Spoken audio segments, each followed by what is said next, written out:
काय सांगाल आजच्या पत्रकारितेत काय नेमके मागील 20 तारखेला सगळ्या BRSच्या जवळपास 80% समन्वयकांनी येऊन निर्णय केला होता की महाराष्ट्र राज्य समिती हा पक्ष नवीन स्थापन करून त्याच्या माध्यमातून आपण महाराष्ट्राच्या निवडणुकीला सामोरं जावं।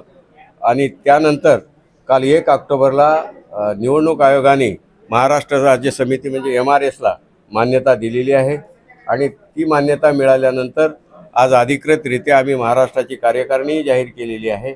येत्या आठवड्याभरामध्ये सगळ्या महाराष्ट्रभरातल्या पदाधिकाऱ्याच्याही जिल्हा आणि तालुक्याचे आम्ही नियुक्त्या करू आणि 10 तारखेपर्यंत सगळे विधानसभेचे आमचे जे इच्छुक उमेदवार आहेत त्यांचे इच्छुक उमेदवाराचे अर्ज आम्ही मागितलेले आहेत।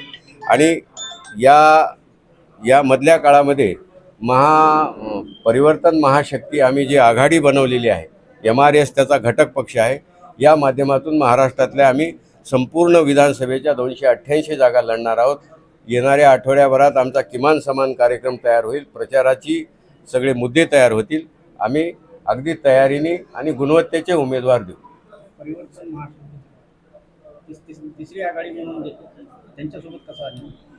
नाही, अगोदरच आता MRSचा ज्यावेळी BRSच्या माध्यमातून आम्ही ज्यावेळी 20 ऑगस्टला जे फैसला केला की आपण जर महाराष्ट्रामध्ये निवडणुकीची गरज आहे, आपली गरज आहे, आपण वर्षभर आपण काम केलेलं आहे, लोकांच्या मनामध्ये आहे, या दोन्ही आघाडीला महाराष्ट्रातली जनता कंटाळलेली आहे, पण चांगला योग्य पर्याय देण्याची आवश्यकता महाराष्ट्रात आहे।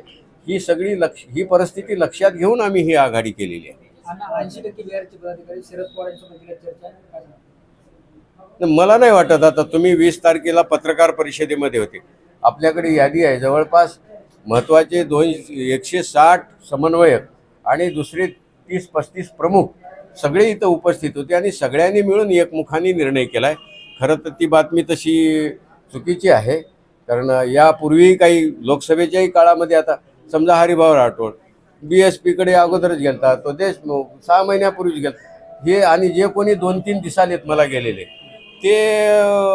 ते कधी पंचायत समिती निवडणूक लढलेली नाहीत। पण BRSचा पदाधिकारी ज्या मुद्द्यावर तयार झाला आहे, ज्या विचारधारेवर तयार झाला आहे, तो इथल्या प्रस्थापित आघाडीकडे जाईल याची मला शक्यता कमी वाटते।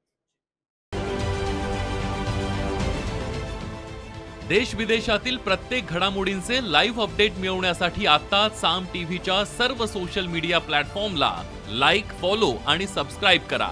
तसंच सर्व नोटिफिकेशनसाठी बेल आयकॉन प्रेस करायला विसरू नका।